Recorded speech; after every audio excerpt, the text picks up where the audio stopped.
오늘 함께 볼 하나님의 말씀은 사도행전 13장 21절에서 22절까지입니다. 제가 가진 성경으로 신약 210페이지쯤에 있습니다.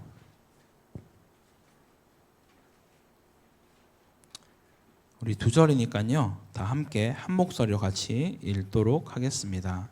13장 21절 22절 같이 읽겠습니다. 시작.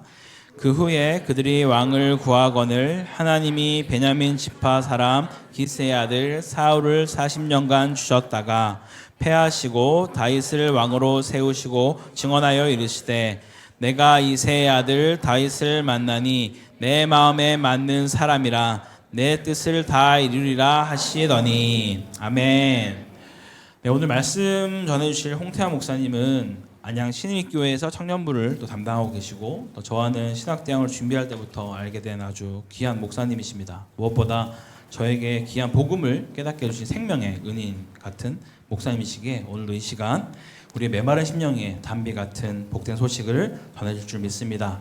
여러분, 인생에서 가장 복되고 가치 있으며 성공을 판가름해 주는 것은 복음을 내가 언제 알고 믿느냐인 줄 믿습니다. 오늘 이 시간 하나님 마음에 합한 사람이라는 제목으로 말씀 나눌 때 여러분 가운데 하나님의 아버지 마음을 깊이 깨닫는 복된 시간 되기를 간절히 소망합니다. 우리 목사님 앞으로 모시겠습니다.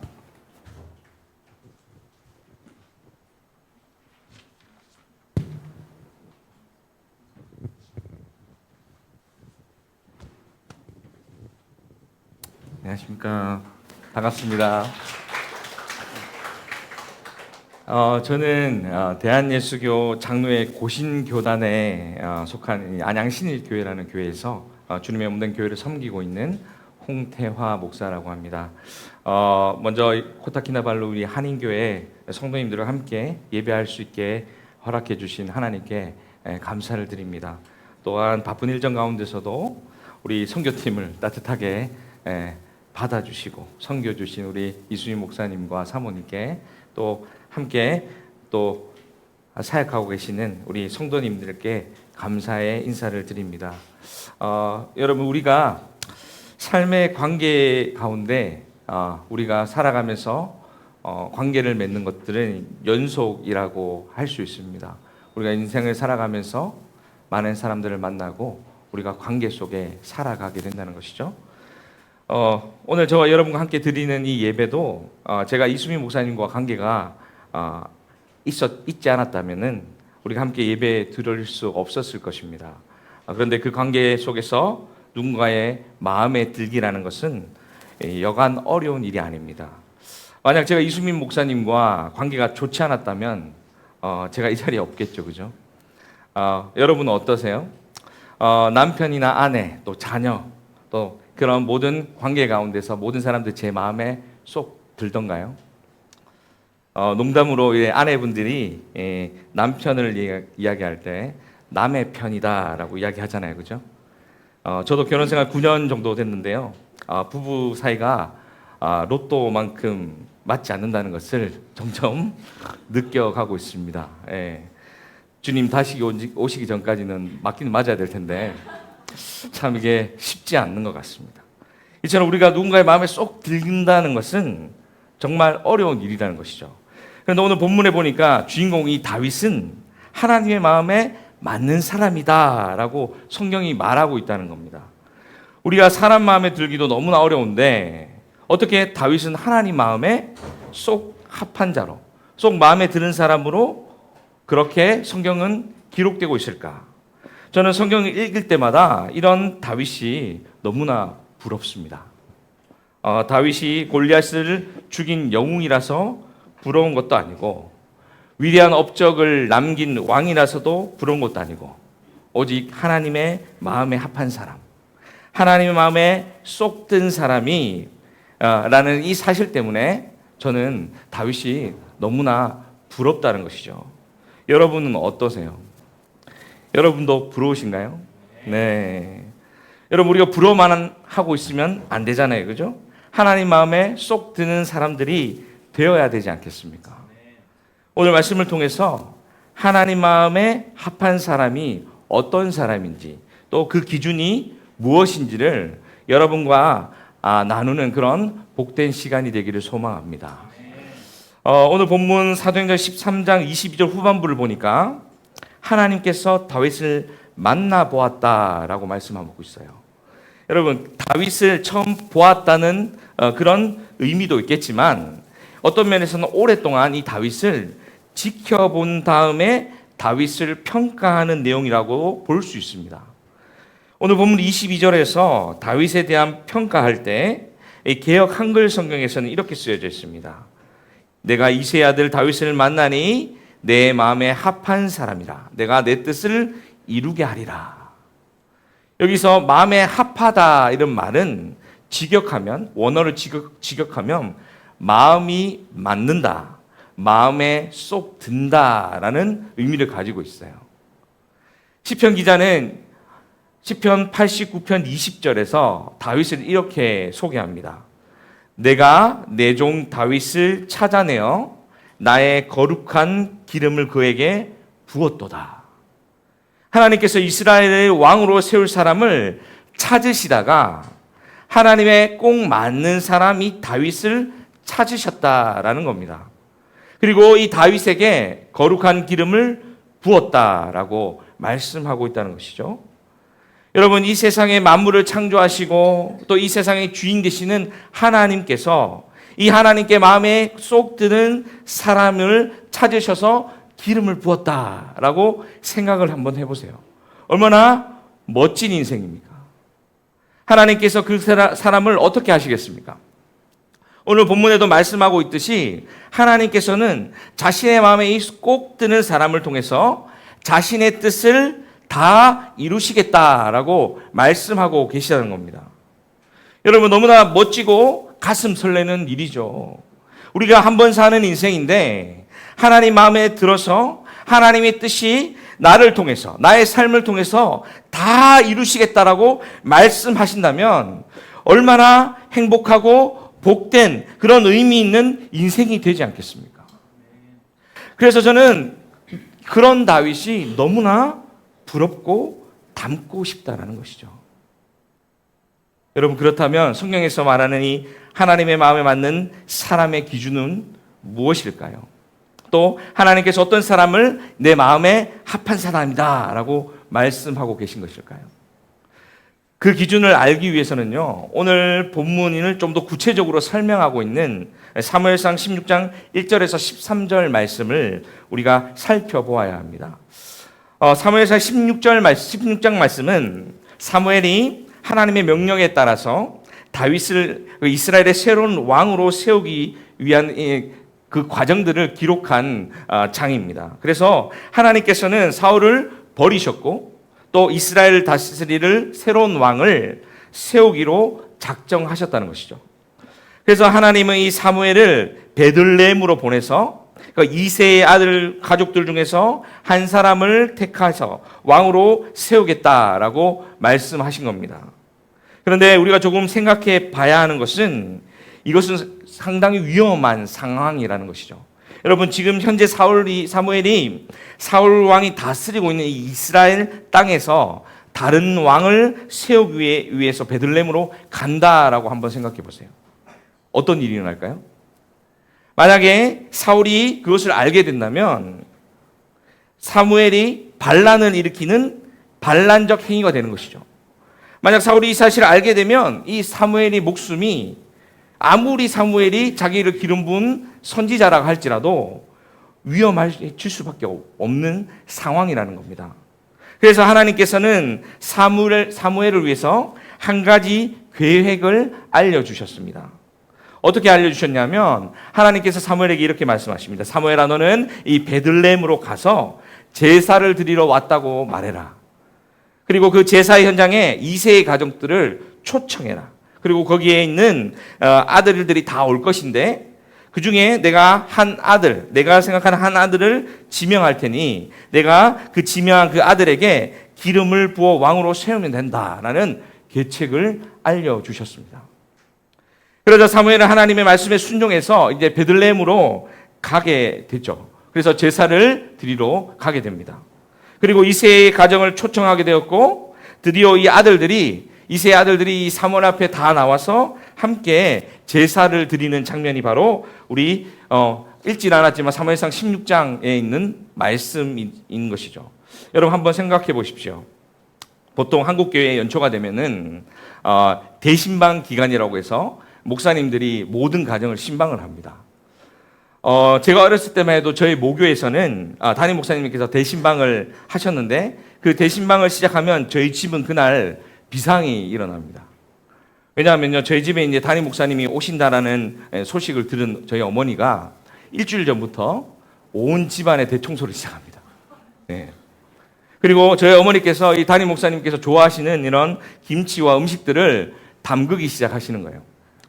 그래서 뭐 여러 가지 김치들을 많이 담그시죠. 그리고 저희 어머니께서는 담임 목사님이 우리 집에 오시는 것 자체가 축복이라고 생각하셨기 때문에 저와 저 동생에게 예배 잘 드려야 된다. 목사님 앞에서 제일 앞에 앉아서 예배 드려야 된다라고 신신당부를 하셨습니다. 그리고 예배가 다 끝나고 나면요, 목사님께서 우리 가정을 위해서 축복 기도를 해주시잖아요.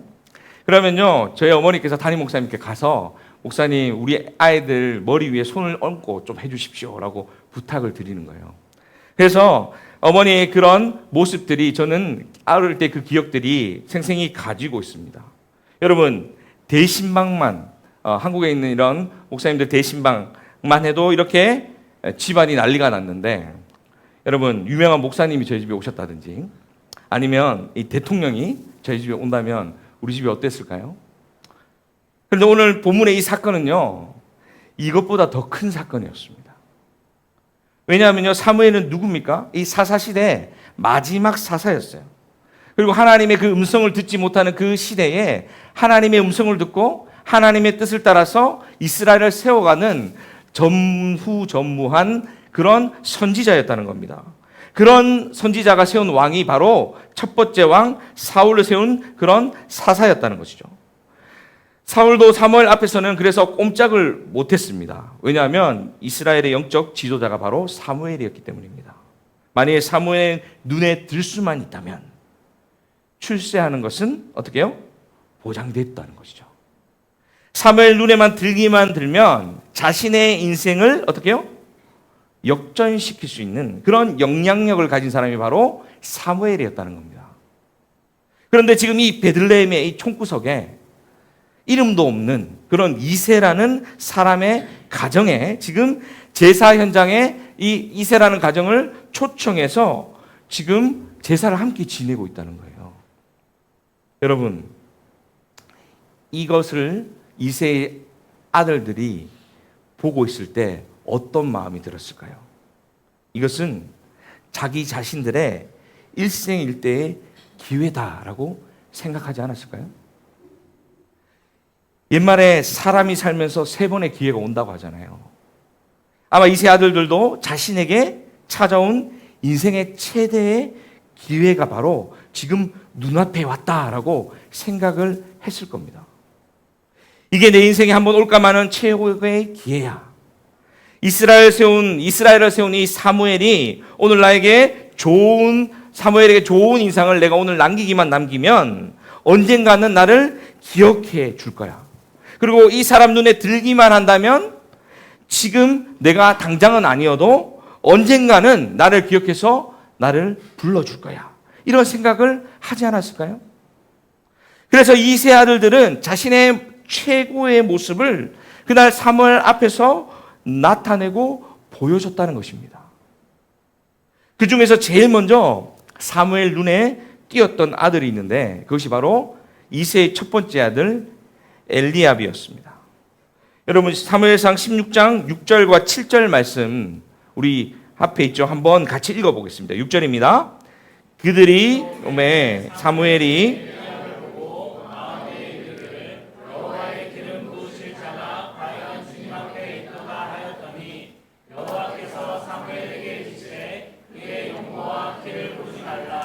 내가 그 이름을 버렸노라. 보는 것은 사람과 같지 아니하니 사람은 외모를 보거니와 나 여호와는 중심을 보느니라 하시더라. 아멘. 지금 성경은 엘리압을 묘사할 때 용모가 잘생기고 키가 크다라고 설명을 합니다. 요즘 말로 한다면 얼짱의 몸짱이었다라는 것이죠. 여러분, 얼굴은 송중기고 몸매는 김종국이에요. 생각만 해도 대단하죠, 그죠? 이런 사람이 엘리압이었다는 겁니다. 얼마나 외모가 좋았던지 사무엘이 딱 보자마자 하나님께서 나에게 기름 부은 사람이 저 사람이구나 라고 생각을 했다는 거예요. 조금도 의심하지 않고 그렇게 생각을 했다는 것입니다. 왜냐하면 그 당시에 왕은 모든 전쟁에서 가장 먼저 적과 싸우는 전방에 섰습니다. 그래서 왕의 키와 신체적 조건이 그 왕을 결정하는데 가장 중요한 영향력이었다는 겁니다. 왜냐하면 신체 조건에 따라서 무기의 길이와 크기가 결정되니까 아무리 뛰어난 왕이라도 체격이 왜소하거나 큰 무기를 들지 못한다면 전쟁에서 싸움에서 불리할 수밖에 없죠. 그런데 그런 큰 키와 큰 체구를 가지고 있던 이 엘리압이었기 때문에 그런 왕으로 세울 수 있는 가장 좋은 자질을 이 엘리압이 가지고 있었다는 겁니다.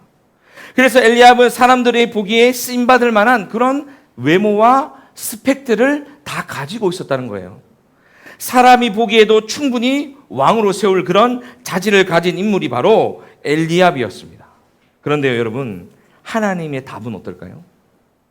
하나님의 답은요, 하나님께서는 사무엘에게 상상도 못할 뜻밖의 답을 알려주신다는 겁니다. 사무엘상 16장 7절 하반부에 보니까 하나님은 사무엘에게 이렇게 말씀하시죠. 사람은 외모를 취하거니와 나 여호와는 중심을 보느니라. 내가 그를 이미 버렸노라. 이렇게 말씀하신다는 겁니다. 하나님께서 생각하는 기준과 세상의 기준이 다르다는 겁니다. 하나님께서 평가하시는 기준은 세상의 기준이나 스펙이나 집안이나 학벌이나 이런 나이스한 성격이나 그런 기준들이 되는 것이 아니라 오직 우리의 중심을 보시고 그것을 기준이 되게 하신다라고 오늘 성경은 말씀하고 있다는 겁니다. 여러분, 하나님의 기준은요, 명확합니다. 헷갈리는 게 아니에요. 하나님께서는 대학을 어디 나왔는지, 자격증이 있는지, 또 재력이 있는지, 또 그런 여러 가지 나의 갖고 있는 조건들을 고려하지 않고 사람을 평가하실 때 그 사람을 사용하실 때 그 사람의 중심을 보시고 사용하신다는 것입니다. 다시 말해서 하나님의 기준은 우리 마음의 중심에 있다는 거예요. 그렇다면 하나님께서 우리의 중심을 보신다는 말이 구체적으로 무슨 말일까요? 여러분, 성경에서 말하는 이 중심이라는 이 단어는요, 원어를 보면 레바브라는 단어입니다. 이 단어는 마음이라는 뜻을 가지고 있습니다. 그래서 가장 본문을 이해를 잘 해석하기 위해서는 이 마음이라는 이 단어를 이렇게 해석할 수 있습니다. 사람은 외모를 보지만 하나님은 그 사람의 마음의 동기를 보신다라고 해석할 수 있다는 거예요. 사람들은 그 사람에게 보여지는 화려한 모습이나 나이스한 이미지나 스펙을 보고 그 사람을 판단하지만 하나님께서는 그 사람이 하는 행동의 동기, 마음의 동기를 보신다는 거예요. 이 말이 무슨 뜻일까요? 한번 생각해 보면 이런 질문을 할 수 있습니다. 하나님께서요, 지금 오늘 이렇게 이 자리에 오셔서 이렇게 질문하시는 거예요. 태화야, 네가 필요한 거 한 가지. 네가 지금 가장 필요한 거. 이것만 있으면 네가 정말 행복하겠다고 내 인생에 만족이 되겠다고 할 수 있는 거 그거 한 가지. 그것만 구해라. 그러면 오늘 내가 내게 그것을 선물로 주겠다라고 질문하신다면 여러분은 어떤 대답을 하시겠습니까? 어떤 분들은 건강을 이야기할 수도 있고, 또 어떤 분들은 돈이나 성공, 또 자녀, 가정, 취업 이런 것들을 대답할 수 있겠지만 그 중에 딱 한 가지만 구해라 라고 했을 때 그 대답, 내 입에서 터져 나오는 그 한 가지가요, 사실은 내 인생을 끌고 가고 있는 내 삶의 모든 시간과 에너지를 사용하고 있는 내 마음의 중심의 원동력이 되고 있는 우리의 마음의 동기라는 사실입니다. 여러분, 이스라엘 백성들이 출애굽하고 광야에 있을 때 모세가 시내산에 십계명을 받으러 올라갔습니다. 그러자 이스라엘 백성들이 금송아지를 만들어서 하나님 앞에 범죄를 하였죠. 그래서 하나님께서 이스라엘 백성들을 징계하시고 모세를 불러서 이렇게 말씀하셨어요. 모세야, 내가 너와의 약속한 그 땅에, 약속한 가나안 땅에 너희들이 꼭 들어가게 해줄게. 그리고 너희보다 먼저 내 사자들을 보내서 그 가나안 족속들을 모두 쫓아내줄게. 그리고 가나안 땅에 들어가는 동안에 너희가 필요한 모든 것, 부족함이 없도록 내가 다 지원해줄게. 그런데 나는 너희와 함께 올라가지 않겠다. 이렇게 말씀하셨을 때 모세가 어떻게 대답했을까요? 하나님, 같이 가실 수 없다니 조금 섭섭하지만 일단 아멘으로 받겠습니다. 이렇게 대답을 했을까요? 같이 못 가는 건 조금 섭섭하지만 하나님께서 이 약속하신 그 땅에 들어가게 해 주신다니 섭섭하지만 좀 괜찮습니다. 이렇게 대답을 했을까요? 그렇지 않다는 거예요, 여러분. 출애굽기 33장 15절에 모세는 이렇게 대답을 하고 있습니다. 우리 함께 읽어보겠습니다. 15절입니다. 모세가 여호와께 아뢰어 주께서 친히 가지 아니하시려거든 우리를 이곳에서 올래 보내지 마옵소서. 아멘. 여러분, 모세의 대답은요, 하나님께서 안 가시면 그 땅이 아무리 좋아도 우리가 가나안 땅에 들어가지 않겠다라는 말이라는 거예요. 이 대답의 의미가 무엇입니까? 우리가 약속의 땅에 들어간다고 한들, 병이 치유받는다고 한들, 직장에서 인정받고 사업이 잘 되어서 돈을 많이 번다고 한들, 주님이 그곳에 안 계신다면 거기 있는 나에게 아무런 의미가 없습니다. 라는 이 모세의 마음의 동기, 이 중심의 고백이 거기에 있다는 것입니다.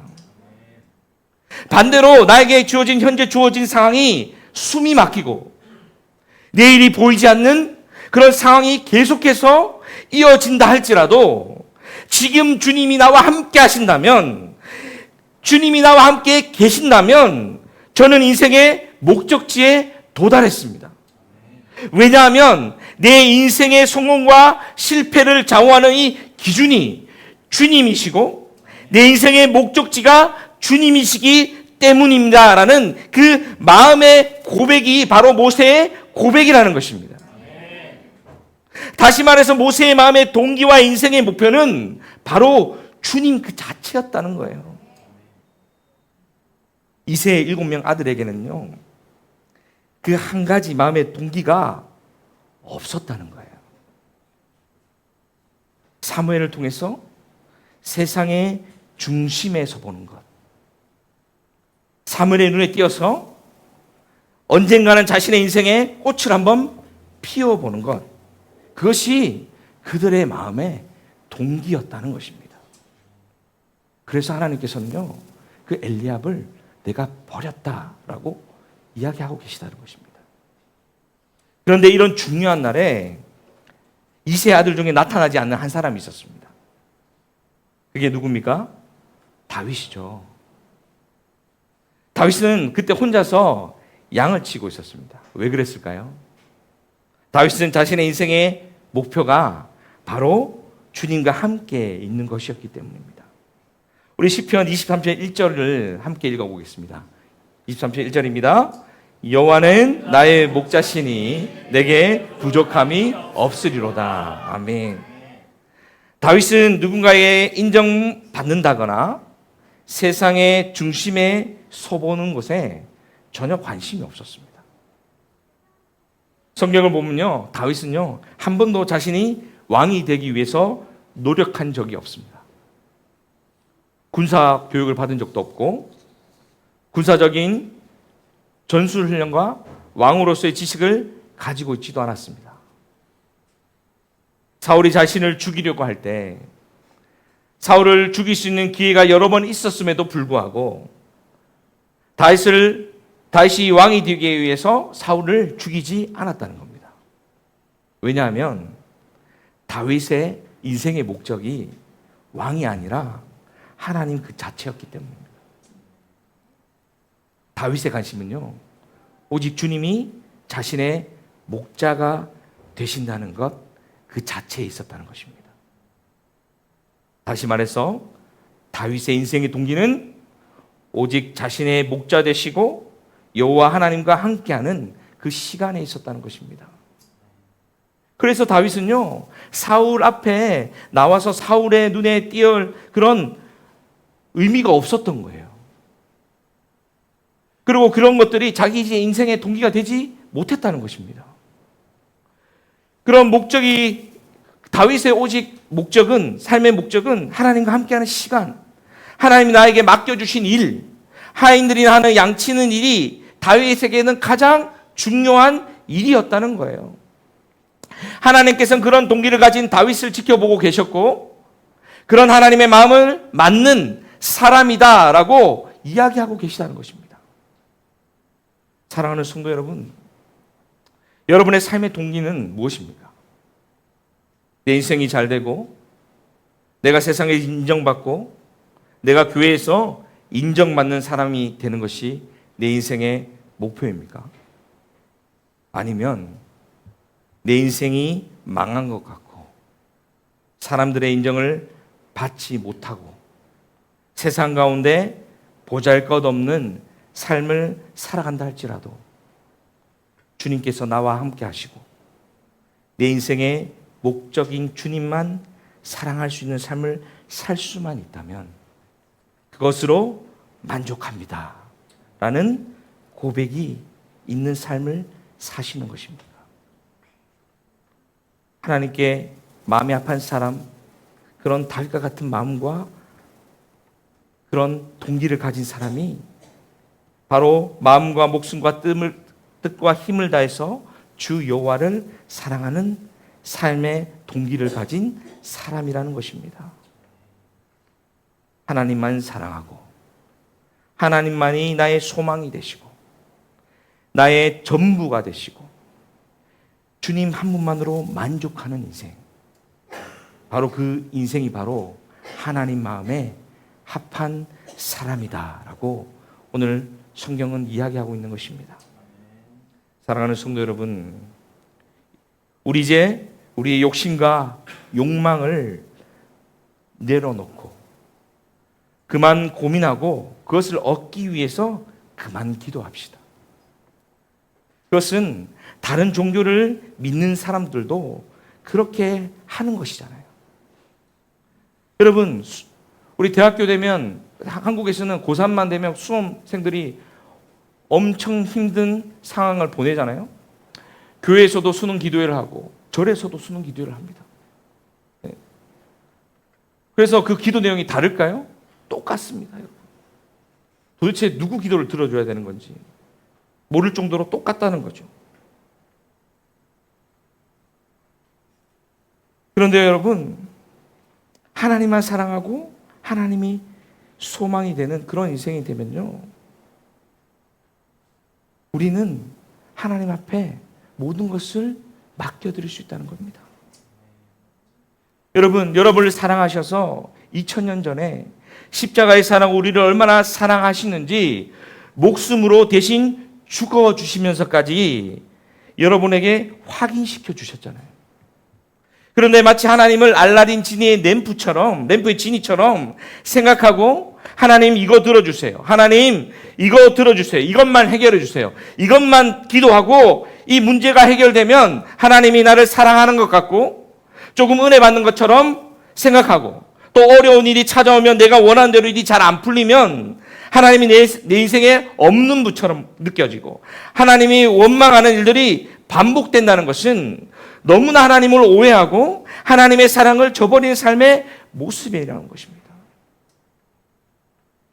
사랑하는 성도 여러분, 오늘 주님께서 우리에게 초대하고 계십니다.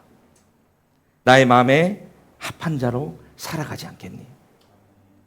주님이 주시는 축복보다 주님이 주시는 은혜보다, 주님이 주시는 그 어떠한 유익보다 주님 자체를 사랑하는 그런 여러분이 되시기를 주님께서는 간절히 원하고 계시다는 것입니다.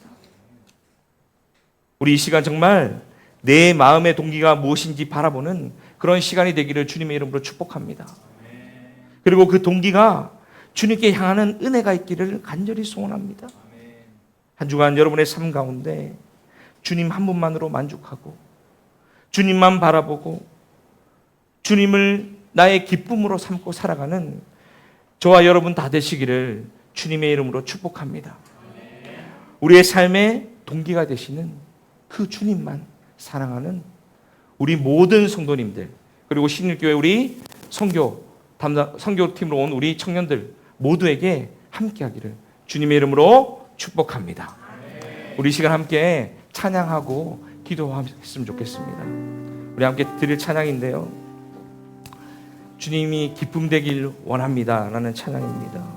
나 주님의 기쁨 되기 원합니다.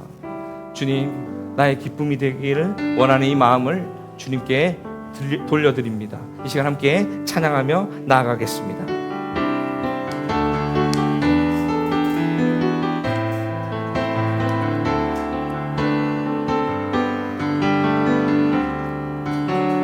나 주님의 기쁨 내기 원하네. 내 마음을 새롭게 하소서. 새 부대가 되게 하여 주사. 주님의 빛 비추게 하소서. 우리 2절 부르겠습니다. 겸손히 내 마음 드립니다. 겸손히 내 마음 드립니다. 나의 모든 것 받으소서. 나의 맘 깨끗게 씻어주사. 주의 길로 행하게 하소서. 우리 고백합시다. 내가 원하는